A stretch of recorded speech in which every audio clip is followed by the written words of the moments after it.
اعوذ باللہ من الشیطان الرجیم بسم اللہ الرحمن الرحیم۔ آج 19 ماہ رمضان میں آپ حضرات کے لیے میں ضروری سمجھتا ہوں کہ اعتکاف کے بارے میں چھوٹا سا کلپ آپ کو شیئر کر دیا جائے کہ اعتکاف میں کیسے بیٹھا جائے، اعتکاف میں بیٹھنے کے لیے کن چیزوں کا خیال رکھا جائے، مسنون اعتکاف کیا ہے، نفلی اعتکاف کیا ہے۔ کل انشاءاللہ 20 ماہ رمضان کو عصر کی نماز کے بعد انشاءاللہ آپ نے سورج غروب ہونے سے 5-10 منٹ پہلے گھر سے اپنا بستر اٹھانا ہے اور اپنی محلے کی مسجد میں یا جس مسجد میں آپ بیٹھنا چاہتے ہیں آپ پہنچ جائیں۔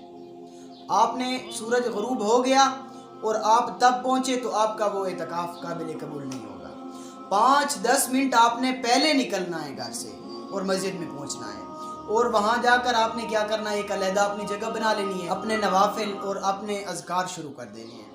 اس میں آپ نے ان چیزوں کا خیال رکھنا ہے کہ اعتکاف کو آپ نے مجالس نہیں بنانا، مجلس نہیں بنانا۔ اعتکاف علیحدگی، یکسوئی کا نام ہے، تو یکسوئی کے ساتھ آپ نے رہنا ہے۔ اور اس کے ساتھ نفلی اعتکاف کیا ہے؟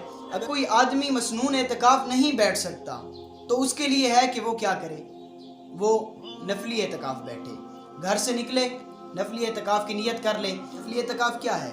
وہ یہ ہے کہ آپ 2 گھنٹے کے لیے بیٹھ سکتے ہیں، 2 دن کے لیے بیٹھ سکتے ہیں، جتنا بھی آپ بیٹھنا چاہیں آپ بیٹھ سکتے ہیں، وہ بس یہ نفلی اعتکاف ہے۔ آپ اس پر عمل کریں۔ والسلام۔